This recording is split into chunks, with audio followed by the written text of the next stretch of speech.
What's going on, guys? We're here. We're at the Vibrant booth. We got David and his monster of a car. I'm gonna let him talk about it. But please, where are you from, David? What was the idea behind this? Why did you choose this platform? And what's so special about this that it's got all the buzz going on about it at PRI? Well, it's the rotary power, man. I think that's what people are drawn to. It's the uniqueness of the engine. And I'm a rotary guy. I've been doing it for about 20 years. And this thing is special to me because it creates a special sound. It's the sound that's real similar to the V10 Formula One. That's why I made this car. And it's a 5-rotor engine, so it's one of the only ones in the world. And I'm really appreciative to be here with Vibrant. This is the Vibrant booth, and these guys really helped me out to bring this car here so people could see it. And we got a lot of people from around the world that have participated in this project. It's been about 4.5 years building it.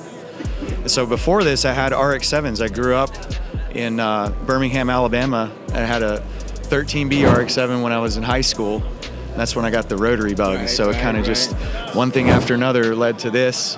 And there's something different about the rotary, man. It just gives you this smooth feeling, and it creates these different harmonics and sounds. And that's just the thing for me, man. So yeah, you heard that, man. Like, don't get a rotary because you're gonna get a bug, and you're gonna end up. By the time you guys get one, David's probably gonna have like 7, 8 rotors in that thing. So break it down, man. I see you got some real custom parts in the interior. What kind of helped you figure out what you wanted to do with the interior once the motor was done? Okay, so interior. Well, I wanted to put some seats. This is originally an SLC Superlight. So they call it a kit car. It's not really a kit car because it has its own chassis. Generally, a kit car would be a car that has like a chassis from another car that's a donor chassis. So this is actually, you call it a component car. And so there's a guy in Michigan that built this chassis named Fran Hall, and he wanted to go racing and wanted a really competitive car, so he made his own car. And so then he sells you the body and the frame, and you put your own drivetrain in it, and then you have to do all the work to assemble it and do all the body work and all that kind of stuff. So it's kind of like you take your own liberty on how you want to develop the car. And so he's got a lot of things for the street, and they've got like interiors that come with that car and such. But I really wanted to make it kind of like my RX-7 and keep it raw, like a race car style thing. And so these cars competed in the 25-hour race. There's a few cars that did the 25-hour Thunderhill. And so I went and talked with those guys and saw their interior in California. And I saw that they were using racing seats, like a Kirky style seats. These are Ultra Shields. And so having the metal seat allowed me to modify it to get the layback exactly what I wanted. So the roof line of the car is really low. So it's like 42 inches from the ground. And so because of the low roof line, you have to kind of sit at a 45-degree angle, like leaning back in the car. Sort of like an F1 car. Sort of like that, right? So that your head clears the roll cage. And so I worked with this fabricator in Texas. He did a lot of the chassis fabrication and modification to make the 5-rotor in the interior and the roll cage and all the things work that we wanted for this car specifically. And so he cut the floors to drop the seats down a little bit. And then we took those seats and we modified the layback of the seat to create more of that 45-degree angle. So when you're sitting in the car, you're kind of leaning back like this, and then the pedals are on risers. So that kind of gets you in the car to fit in there. I think probably 5'11" is the maximum height for this car. And that's just because the limitations of if you want to have 2 seats. So if you were going to be a taller driver and you were going to compete, you probably have 1 seat. But I want to be able to take my girlfriend for a ride, my friends for a ride. As part of the thrill, I want it to be a street car and a track car. It's more of like an experiment, this actual model.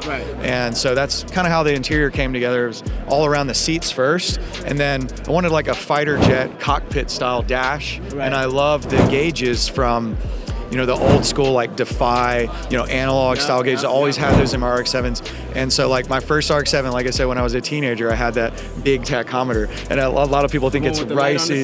Yeah, they think it's ricey, but I don't. It's a feeling, man. You want to see that going, the tachometer. And then if you're watching the YouTube video, well, now you get to see the tachometer. You can see the shift light and the oil pressure. So for me, it's just like, it's an experience more than it is just being like a competitive thing or power to weight or any of that kind of stuff. It's all the whole experience. So the dash we made, Todd Buddy made the dash from Force Fed Fab, and I just we just thought over everything. We wanted to all look like a certain way. We integrated the IC7 race pack into it from Haltech. I'm sorry, not race pack, Race Dash. And we have our CAN button keypad.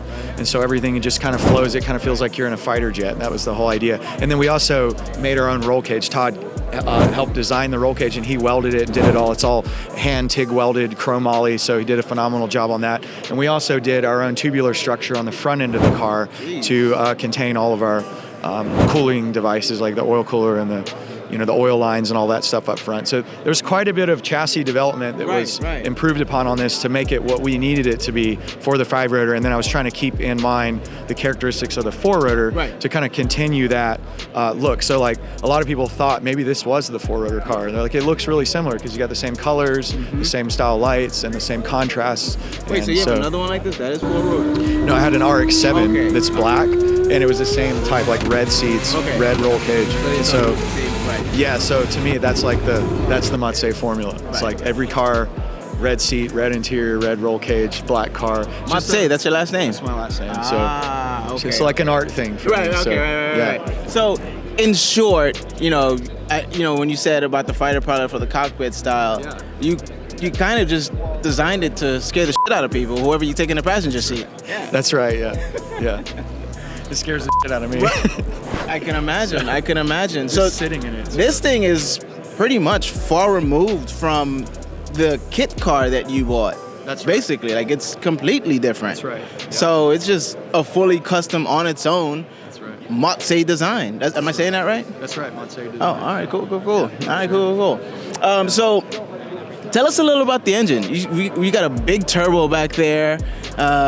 Why that size? That thing's like 2 of my heads, and I got a pretty big head.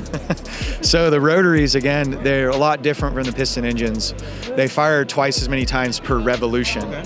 So they're kind of work like almost double their actual displacement. They're inefficient in some ways. One of the ways that they're inefficient is the amount of air that they use to make the same amount of power. So a rotary engine, like across the board, needs about 30% more CFM to make the same horsepower as its respective piston engine. Right.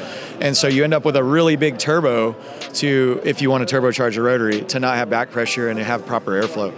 And then when you consider that it's a 5-rotor, this would be technically a 3.25 liter engine, so like a 33B. Right. But like in reality, it kind of functions like a 6.6 liter, and then it's got overlap like a camshaft. So if you had a big 6.5 liter V8 or V10 and you're revving it to 9,000 RPMs, and then it had a big overlap cam, you'd have to have a really big turbo or twin turbos to keep your back pressure down so that you can make efficient horsepower. So we end up with the biggest turbo that Garrett has, which is a G57, and it's got a 106 millimeter compressor and 118 millimeter turbine and a 1.41 area ratio turbine housing.